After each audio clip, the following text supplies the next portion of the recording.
Howdy y'all, Mr. Cutchins back here for yet another video. And today, orchestra folks, we're going to be talking about a mariachi song.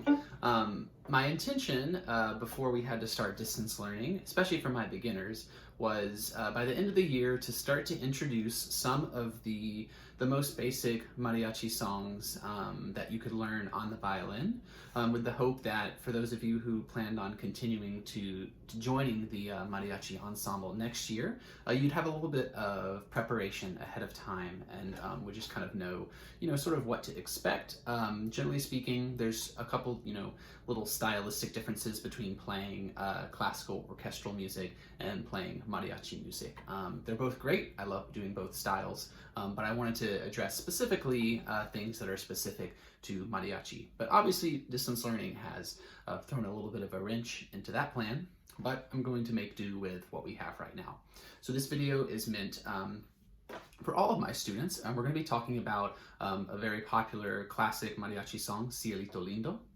And we're going to be using that melody to introduce some of the basic mariachi playing concepts. So below this video in Blend, I'm going to post the sheet music, of course, and I would recommend that you sit down and look at the sheet music even before you watch this video, and just go through it, make sure that you know the notes and you know generally how the rhythms are supposed to work, and then you can come back and watch this video afterwards. I think you'll find that to be more useful. So let's go ahead and talk about it. First, I'm going to just play the main melody. This is going to be basically that classic, the introduction that I'm sure many of you are familiar with Cielito, Lindo. So here we go with the violin melody. This song is in 3/4, so I'm going to be counting myself in, keeping in mind that time signature 1, 2, 3, ready, set, play. Okay, it's going to work like that, and it'll be the same for all future instances of this song. 1, 2, 3, ready, set, play.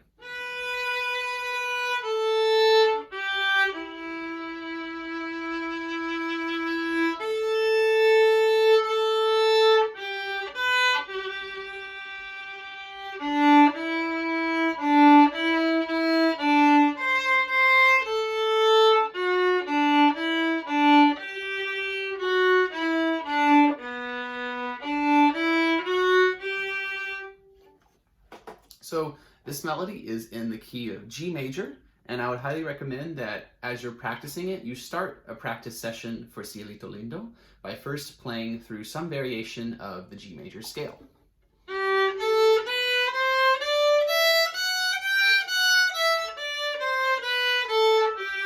Or you can do the lower octave.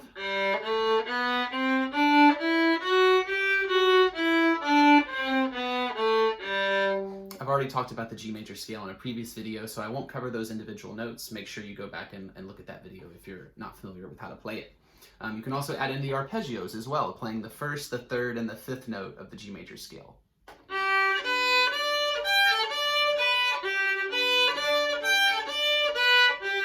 Or the lower arpeggio as well.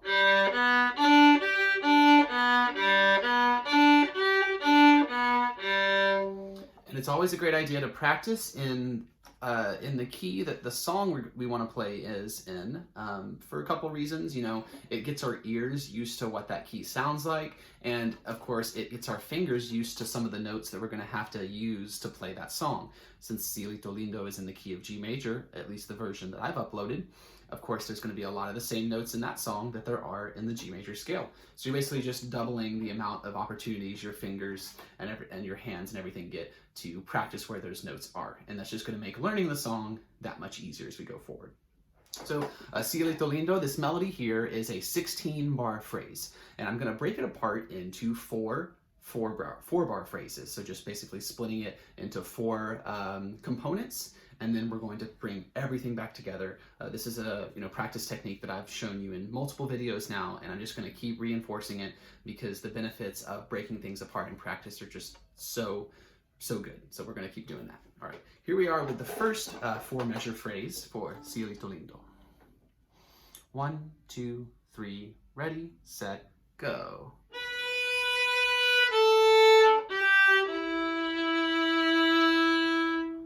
That's it. In 3/4, we are counting 1, 2, 3, 1, 2, 3, 1, 2, 3, 1, 2, 3.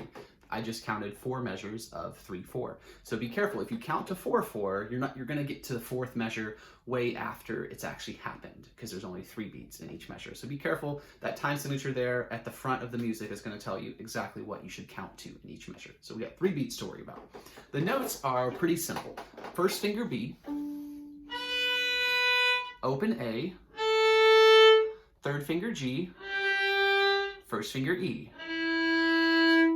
And what you can even do is take the bow away and practice this plucking, pizzicato, only the 4 notes. You can even simplify the rhythm, so you just make it straight quarter notes. 1, 2, 3, 1. You could do that in reverse order.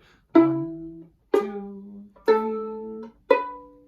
And striving for good tone quality, good intonation on each note, and a relaxed but a deliberate movement in the fingers between notes. Again.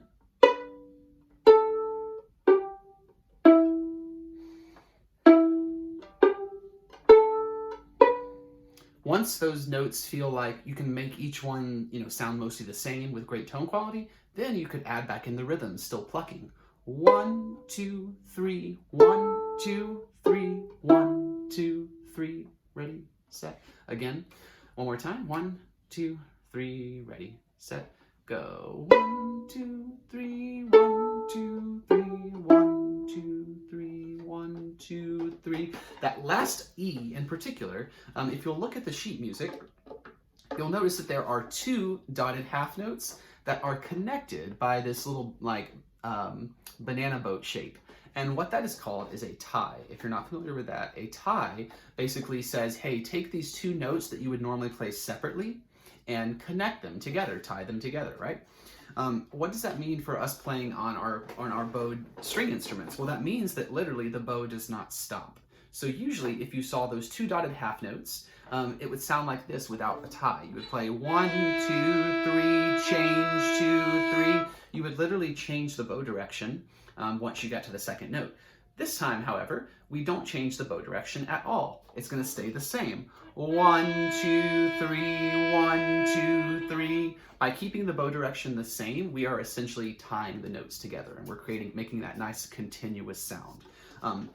But one thing we have to be careful about is that when we get to that point, we are playing 1, 2, 3, 1, 2, 3. So 2 measures of 3/4, that's 6 total beats to worry about. And that's quite a bit of time, since right now we're practicing the song fairly slowly. Because that takes so much time, we want to make sure that our bow moves the appropriate speed so that we don't run out of bow. Okay, watch what happens if I don't adjust my speed. Okay, 1, 2, 3, 4, 5, 6. Oops, so even by the 6th beat, my bow was completely off the string and the note stopped early. So you can just think for a second, why did that happen? Well, that's because my bow was moving too fast, right? The bow was moving so fast that it ran off the string before the note was actually supposed to be done. So to keep that from happening, you might already know the answer. Slow the bow down. Make sure that the bow speed adjusts and goes a bit slower for the 2 dotted half notes that are tied together. So something like this. 1, 2, 3, 4, 5, 6. And this is a great exercise to practice a very slow bow, because it requires you to make all of these small, tiny adjustments, right? When you start out closer to the frog, this is a different part of the bow that requires a different amount of weight and a different contact point and all of that, and you have to just kind of experiment around and make all those adjustments. And then as you gradually move closer to the tip, you're still having to make adjustments. You get to this part of the bow, you need to use a little bit more weight, you need to adjust your contact point a little bit closer to the bridge and all of that. So moving slowly gives your brain time to basically think through all of that and plan out those adjustments so that your tone quality stays pure and consistent throughout. So here we are one more time with phrase 1 before we move on to the next phrase. The full thing altogether sounds like this. 1, 2, 3, ready, set, play. 2,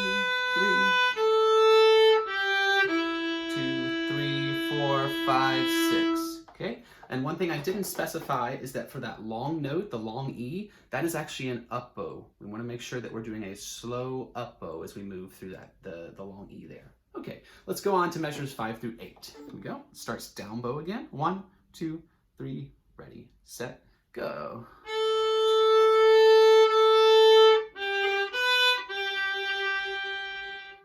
And if you'll notice, I actually stopped one beat before the end. So usually, if I played literally measures 5 through 8, the full 4 measures, it would sound like this.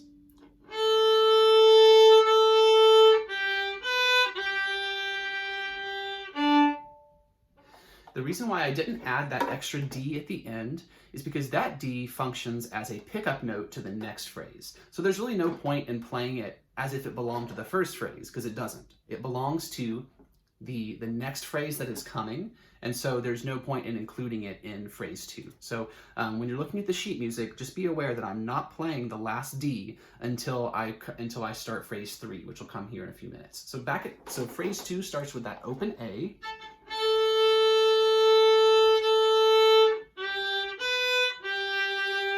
So notice how the pattern between measures 6 and 7 is G, B, G. So we're starting on one note, we're going to a different note, and we're coming back to the note that we started on. G, B, G, going to and from G. Sorry, leaving G and coming back to is a better way to say it. Since that happens fairly quickly, this is a great opportunity to practice leaving a finger down. And we want to practice this because the only way that this will work is if our hand position is correct. If we leave the G down, but if the finger is flat, it will hit the other string and you'll get this sound. It won't actually create the correct note. So if you're getting something that sounds like that, you need to look at your hand and make sure that your fingers are tall enough so that they're not accidentally hitting the other string. And then you're going to be basically practicing what you could call a 2-note chord. And that chord is 3rd finger G on the D string and 1st finger B on the A string. And you could even just go back and forth between the two. You can, again, start pizzicato and go.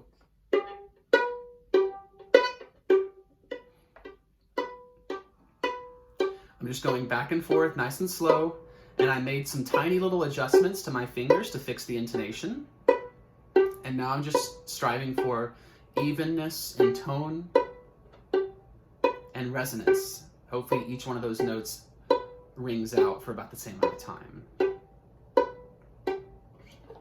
Then you would go ahead and put the bow on that, and this will help you practice a clean string crossing.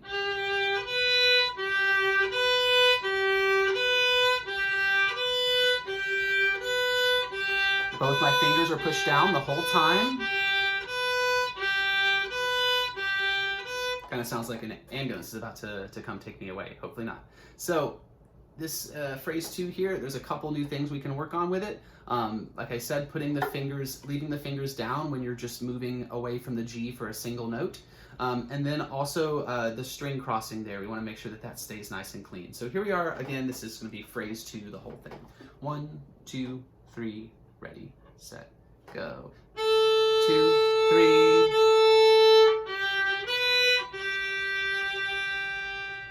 Now I can freeze here and I can go ahead and segue straight into phrase 3. Because like I said earlier, that open D, that's a pickup that is going to take us into the next phrase. And if I leave my bow here where I stopped, this is going to mean that I need to start up bow to play that pickup note. And that's a common convention when you play pickup notes, is for them to start up bow. Not all the time, but it's, I think, a safe bet. You can usually try playing up bow, and more often than not, I think it'll work out. So we're going to be starting phrase 3 with an up bow open D, going into measure 9. 1, 2, 3, ready, go.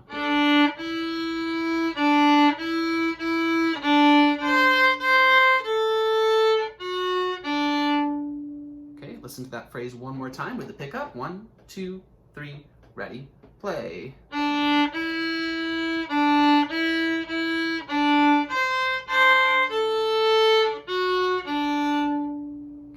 And that phrase also sounds a little bit funny, like it doesn't really resolve.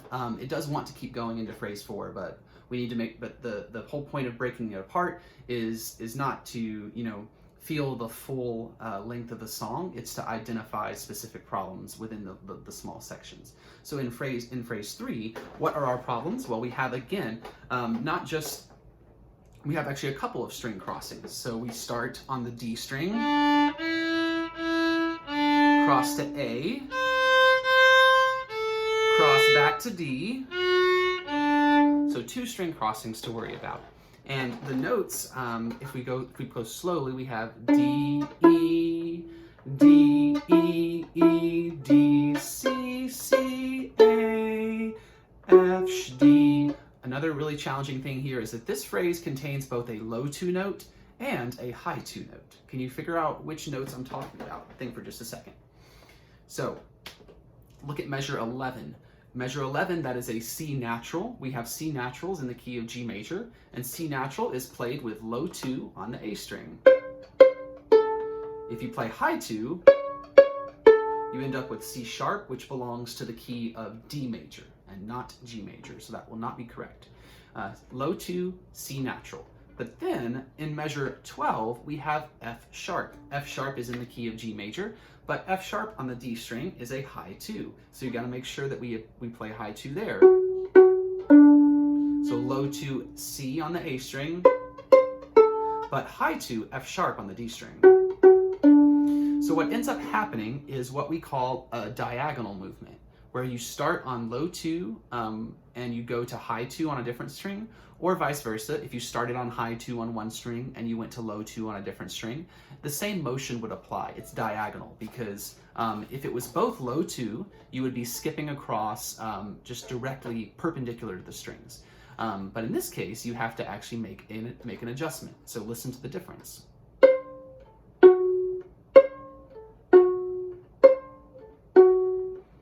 So I'm practicing hopping between low 2 C natural, and high 2 F sharp. And I do want you to practice actually hopping the finger between notes. C, F sharp, C, F sharp. It's very important that you make sure that that motion is truly diagonal, because that will ultimately affect your intonation. Okay, so for phrase 3, the tricky things are 2 string crossings to worry about, and the switch, diagonal switch between low 2 and high 2. One more time with phrase 3, starts with a pickup open D. 1, 2, 3, ready, go.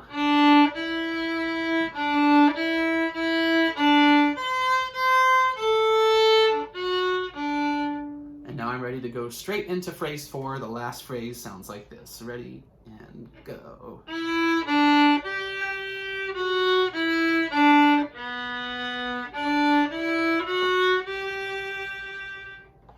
One more time with phrase 4. 1, ready, play.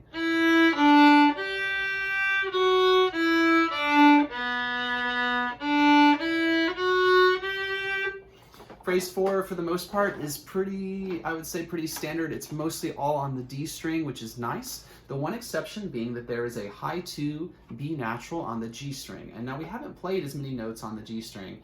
And that's on purpose because this is the thickest string we have on our instrument, so it requires a little bit of attention, a little bit of care placed towards your contact point and the weight that you use, because it can end up sounding pretty funky if you don't use the correct amount of weight or the correct contact point.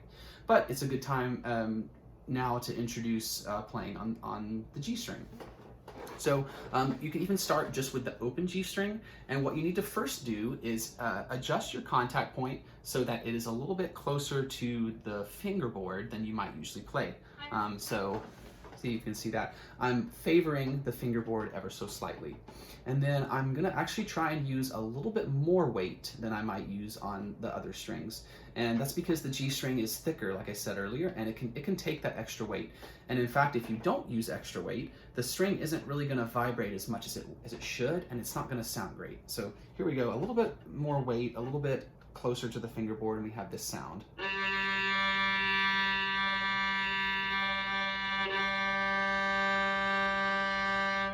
Listen to the difference when I go too close to the bridge now, if this is the opposite of what I wanted to do.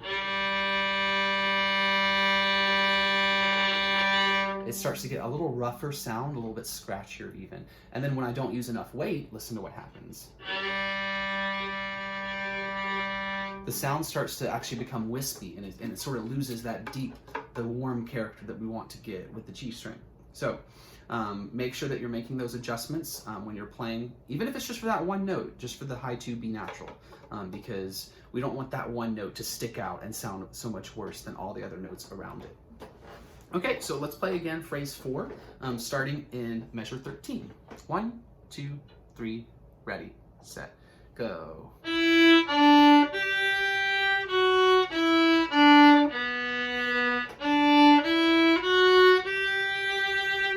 Okay, and one more time, I'll play it.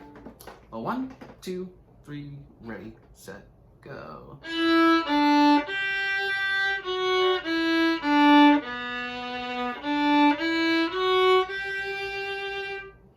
Okay, now I'm going to conclude the video by playing the entirety of Cielito, Lindo, the melody, 2 times, and this is the opportunity for you to slow the video down and play along. So here we go. Take 1. 1, 2, 3, ready, set, go. 2, 3, 1, 2, 3, 1, 2, 3, ready, set, go. 1, 2, 3, 1, 2, 3, 3, 1, 2, 3, 1, 2, 3, 1, 2, 3, 1, 2.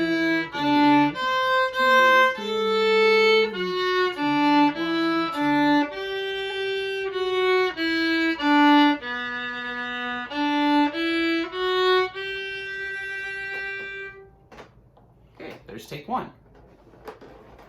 And one more time, here is take number 2, Cielito, Lindo. 1, 2, 3, ready, set, go.